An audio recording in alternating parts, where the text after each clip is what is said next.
السلام علیکم ورحمۃ اللہ وبرکاتہ۔ منصوبات کی بحث میں آج ہم لوگ حال کے بارے میں پڑھنے جا رہے ہیں۔ ہم لوگوں نے مرفوعات مکمل کر لیا اور منصوبات کے اندر ہم لوگوں نے مفعول کے جو ساری بحثیں تھی اس کو مکمل کر لیا، اور اس کے بعد دوسری جو بحث ہے مفعول کی حال، اس کے بارے میں آج پڑھنے جا رہے ہیں۔ سب سے پہلے سمجھتے ہیں کہ حال ہوتا کیا ہے۔ حال ہم لوگ عام طور پہ اردو میں بھی پوچھتے ہیں، کیا حال چال ہے، کیسا حال ہے آپ کا، حالت ٹھیک ہے۔ تو یہ بہت کامن اور بہت ہی عام لفظ ہے جو ہم اپنے روزمرہ کی زندگی میں استعمال کرتے ہیں۔ بس وہی سیم چیز، بالکل بے عینی ہی وہی لفظ جو ہے وہ عربی میں بھی اسی معنی میں استعمال ہوتا ہے۔ تو حال کا مطلب سمجھ گئے؟ حال ہوتا ہے جب کسی کی کیفیت وغیرہ کے بارے میں پوچھا جاتا ہے۔ جیسے مان لیجیے آپ نے زید سے کہا کیا حال ہے، تو آپ زید سے یہ پوچھنا چاہ رہے ہیں کہ آپ کی کیفیت کیسی ہے، آپ کی حالت کیسی ہے، آپ کی زندگی کیسی ہے۔ یہ ساری چیزیں ہم پوچھتے ہیں۔ اور حال جو ہوتا ہے وہ موقع اور محل کے اعتبار سے بھی بدل جاتا ہے۔ کوئی ہاسپٹل میں ہو اور آپ اس سے پوچھیں کیا حال ہے، تو وہاں آپ کا مراد یہی ہوتا ہے کہ ابھی آپ کی طبیعت کیسی ہے۔ کوئی انسان گھر میں ہو اور اس سے آپ پوچھیں کیا حال ہے، تو اس سے مراد یہ ہوتا ہے کہ آپ کی زندگی کیسی چل رہی ہے۔ کوئی انسان بہت مشکل والا کام، محنت والا کام کر کے آیا ہو اور آپ اس سے پوچھیں کیا حال ہے، تو اس کا مطلب ہوتا ہے کہ آپ اس سے یہ پوچھنا چاہ رہے ہیں کہ یہ کام کرنے میں کتنی مشکل لگے تم کو۔ تو یہ ساری چیزیں ہوتی ہیں۔ یعنی پتہ کیا چلا؟ پتہ یہ لگا کہ حال کا مطلب ہوتا ہے حالت بیان کرنا، اور یہ حالت جو ہے وقت کے اعتبار سے، جگہ کے اعتبار سے بدلتا رہتا ہے۔ چلیے اب آتے ہیں نحو کے اندر حال کا کیا مطلب ہے۔ کوئی بھی ایسا لفظ جو کام کرنے والے کی کیفیت کو بتائے یا جس کے اوپر کام ہوا ہے اس کی کیفیت کو بتائے، اس کو ہم حال کہتے ہیں۔ پھر سن لیجئے، حال وہ لفظ ہے جو فاعل یا مفعول ان دونوں کی حالت کو بیان کرتا ہے۔ یا تو فاعل کی حالت کو بیان کر رہا ہوگا، یا مفعول کی حالت کو بیان کر رہا ہوگا، یا فاعل اور مفعول دونوں کی حالت کو بیان کر رہا ہوگا۔ جیسے مان لیا جائے زید نے مارا، تو یہ مارنے والا کون ہے؟ زید ہے۔ تو ہو سکتا ہے ہم کو زید کی حالت کو بھی بیان کرنا پڑے کہ زید مارتے وقت کیسا تھا، تو وہاں ہم حال استعمال کرتے ہیں۔ یا مان لو میں نے کہا زید نے عمرو کو مارا، اب مجھے یہ بتانا ہے کہ عمرو جب مار کھا رہا تھا زید سے تو اس کی حالت کیسی تھی، یہ بتانے کے لیے بھی ہم حال استعمال کر سکتے ہیں۔ یا ہم جب یہ کہتے ہیں کہ زید نے عمرو کو مارا، ہو سکتا ہے کہ ہم ان دونوں کی حالت بیان کرنا چاہ رہے ہیں کہ زید کی حالت مارتے وقت کیا تھی اور عمرو کی حالت مار کھاتے وقت کیا تھی، تو ان کے لیے بھی استعمال کر سکتے ہیں۔ تو پتہ یہ چلا کہ حال وہ لفظ ہوتا ہے جو فاعل یا مفعول کی یا ان دونوں کی حالت کو بیان کرنے کے لیے استعمال ہوتا ہے۔ آپ کی جیسی ضرورت ہے اسے ویسا اس کا استعمال ہے۔ حال کے بارے میں اب 2-3 باتیں جو ہیں وہ ضروری ہوتی ہیں، اس کو بس سمجھ لینی ہے۔ پہلا، حال کا جو اعراب ہوتا ہے وہ ہمیشہ زبر ہوتا ہے۔ ظاہر سی بات ہے، منصوبات میں پڑھ رہے ہیں، اس کا مطلب ہے کہ حال کا اعراب ہمیشہ زبر کے ساتھ ہوگا۔ دوسری بات یہ ہے کہ حال ہمیشہ ذوالحال کے ساتھ آتا ہے۔ ذو مانے والا، حال مانے حال، تو اسی کو ملا کے ہم کہتے ہیں ذوالحال، یعنی حال والا۔ اب اس سے آپ کو سمجھ میں آ گیا ہوگا کہ ذوالحال کیا ہوتا ہے۔ جس کی حالت کو ہم بیان کرتے ہیں وہ ذوالحال بنتا ہے۔ اگر فاعل کی حالت کو بیان کر رہے ہیں تو فاعل ذوالحال بنے گا، اگر مفعول کی حالت کو بیان کر رہے ہیں تو مفعول ذوالحال بنے گا، اور اگر ان دونوں کی حالت یعنی فاعل اور مفعول دونوں کی حالت کو بیان کر رہے ہیں تو وہ دونوں ذوالحال بن جائے گا۔ اتنی باتیں آپ کو یاد رکھنی ہے، اور اس میں حال میں بہت زیادہ پیچیدگی کے ساتھ کچھ بھی بیان نہیں کیا گیا ہے۔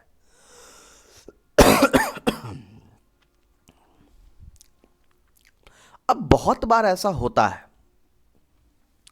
کہ کبھی کبھی ہم فعل کو حذف کر دیتے ہیں، کبھی کبھی فعل کو حذف کر دیتے ہیں اور بغیر فعل کے لائے ہم حال بیان کر دیتے ہیں۔ تو ابھی تو میں نے آپ کو کہا کہ بھائی فاعل یا مفعول کی حالت کو بیان کرنے کے لیے حال کا استعمال کرتے ہیں۔ جب فعل ہی نہیں رہے گا تو فاعل بھی نہیں رہے گا، مفعول بھی نہیں رہے گا، اس لیے کہ فاعل کے لیے اور مفعول کے لیے تو فعل کا ہونا ضروری ہوتا ہے۔ لیکن اسی وقت ہم نے یہ بھی پڑھا ہوا ہے، پہلے سے ہم پڑھتے آ رہے ہیں بار بار، کہ بہت جگہوں پر ہم فعل کو حذف کر دینا عام بات ہے۔ تو ٹھیک یہاں بھی حال کے استعمال کے وقت بھی فعل کو حذف کر دیا جاتا ہے، وہ کوئی بہت بڑی چیز نہیں ہے، آدمی کو سمجھ میں آ جاتا ہے کہ یہاں پر فعل کو حذف کر دیا گیا۔ چلیے اب اس کی عبارت پڑھ لیتے ہیں، اور عام جو ہمارا قاعدہ ہے اس کو شروع کر لیتے ہیں۔ پہلی عبارت پڑھیں گے، اس کا لفظی ترجمہ کریں گے، اور پھر اس کے متعلق جو مختصر سی تشریح ہوگی اس کو کریں گے۔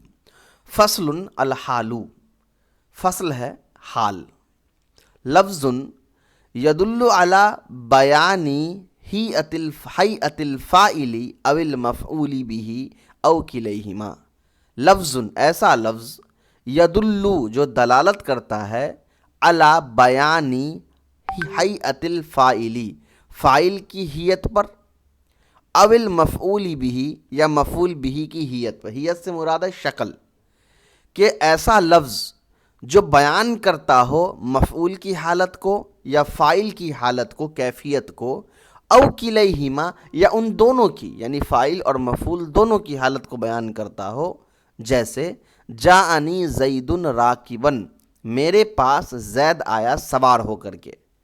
تو یہاں راکبن جو حال ہے یہ زیدن کے لیے استعمال ہوا، یعنی فاعل کی بات کر رہے، فاعل کے لیے حال کا استعمال ہوا ہے۔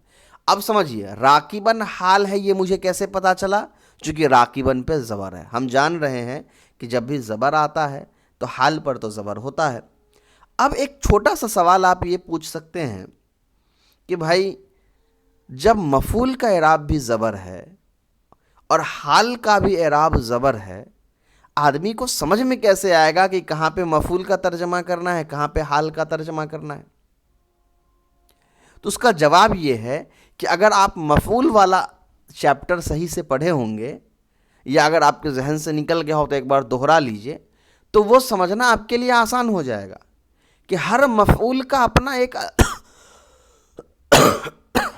معاف کیجیے گا، ہر مفعول کا اپنا ایک الگ انداز ہے، اس کا الگ معنی اور اس کا الگ استعمال ہے۔ مفعول بہ کا تعلق کسی اور چیز سے ہے، مفعول لہو کا تعلق کسی اور چیز سے ہے، مفعول فیہ کا تعلق کسی اور چیز سے ہے، مفعول مطلق کا تعلق کسی اور چیز سے ہے، مفعول معہو کا تعلق کسی اور چیز سے ہے۔ تو ہر مفعول جو ہے اس کے پہچاننے کا طریقہ بڑا آسان ہے۔ تو اب کسی لفظ پہ زبر ہو اور وہ ان مفعول میں سے کسی مفعول پر نہ بیٹھ پا رہا ہو تو وہ حال بنے گا عام طور پہ۔ تو اسی لیے راکبن کو ہم مفعول نہیں بنا پائیں گے اور نہ ہم اس سے کنفیوز ہو پائیں گے۔ کیوں؟ کیونکہ راکبن نہ تو مفعول بہ بن سکتا ہے۔ کیوں مفعول بہ نہیں بن سکتا ہے؟ مفعول بہ کس کو کہتے ہیں؟ جس پہ کام ہوا ہو۔ اب بتائیے کہ راکبن کے معنی ہوتا ہے سوار ہونا، سوار ہونا پر کیا کام ہوگا؟ کام ہونے کے لیے کوئی چیز چاہیے، کوئی جگہ چاہیے، کوئی انسان چاہیے، کوئی سامان چاہیے۔ سوار ہونا یہ تو کوئی چیز ہی نہیں ہے، یہ کوئی کام، انسان بھی نہیں ہے، یہ کوئی جگہ بھی نہیں ہے، کوئی سامان بھی نہیں ہے، تو پتہ چلا کہ مفعول بہ نہیں بن سکتا ہے۔ اب سوال ہوگا اچھا ٹھیک ہے مفعول فیہ بنا دیتے ہیں، تو مفعول فیہ کیا ہوتا ہے؟ مفعول فیہ کہتے ہیں جس جگہ یا وقت میں کام ہوتا ہے۔ راکبن کے معنی ہے سوار ہونا یا سواری کی حالت میں ہونا، یہ نہ تو جگہ بتا رہا ہے نہ وقت بتا رہا ہے۔ تیسرا ہو سکتا ہے کہ چلو بھائی ٹھیک ہے مفعول بہ اور مفعول فیہ نہیں ہوا تو مفعول مطلق بنا دے۔ تو مفعول مطلق بنائیں گے کیسے؟ مفعول مطلق تو مصدر ہوتا ہے اور وہ اسی فعل کا ہوتا ہے جو پہلے ذکر کیا ہوا ہوتا ہے. یہاں جا فعل کا مصدر جو ہے الگ ہے اور راکبن جو ہے یہ الگ فعل کا ہے، اس کا مصدر الگ ہے، تو پھر نہیں میچ کرا، تو مفعول مطلق بھی نہیں ہو پایا. اب چلے کر لیتے ہیں کہ چلو مفعول لہو بنا کے دیکھ لیتے ہیں. تو مفعول لہو اس لیے نہیں بنا سکتے ہیں کہ مفعول لہو ایسا لفظ ہوتا ہے جو یہ صاف بتا رہا ہوتا ہے کہ عمل کیوں ہوا ہے، یہ عمل یہ جو فعل وقوع ہوا ہے وہ کیوں ہوا ہے. تو میرے پاس زید سواری کی حالت میں آیا، سواری کی حالت میں آیا ہے، سوار ہو کر کے آیا ہے، سوار ہونے کے لیے نہیں آیا. اگر سوار ہونے کے لیے آتا تب مفعول لہو بنا سکتے تھے، مگر زید سوار ہونے کے لیے میرے پاس نہیں آیا ہے. زید میرے پاس جب آ رہا تھا وہ آلریڈی سوار تھا، تو اس لیے مفعول لہو بھی نہیں بن پایا. آخر ہے مفعول معہو، تو وہ تو بن ہی نہیں سکتا، اس لیے کہ اس کے لیے واو کی ضرورت ہوتی ہے جو یہاں ہے ہی نہیں، تو پتہ چلا کہ حال ہی بنے گا. تو راکبن کیا ہے؟ حال ہے. اب اگر راکبن حال ہے تو یہ کس کی حالت بیان کر رہا ہے؟ زید کی. تو زید کہلائے گا ذوالحال. ٹھیک ہے. اب یہاں پر ایک بات آپ کو یہ یاد رکھنی ہے کہ حال اور ذوالحال میں یہ فرق ہوتا ہے کہ ذوالحال کو ہم ہمیشہ پہلے لکھتے ہیں اور اس کے بعد حال کو لکھتے ہیں، یعنی جس کی حالت بیان کی جا رہی ہے وہ پہلے آتا ہے، پھر جو حالت بیان کرتا ہے وہ بعد میں آتا ہے. مگر کچھ ایسی جگہ ہے جہاں پہ حال کو ہم پہلے لکھ دیتے ہیں اور ذوالحال کو ہم بعد میں لکھتے ہیں. پھر سے ایک بار سن لیجئے، عام قاعدہ کیا ہے؟ ذوالحال پہلے لکھتے ہیں، حال بعد میں لکھتے ہیں. یہاں زید ذوالحال بن رہا تھا تو میں نے پہلے نمبر پہ لکھا، اور راکبن حال ہے اس کو میں نے دوسرے نمبر پر لکھا.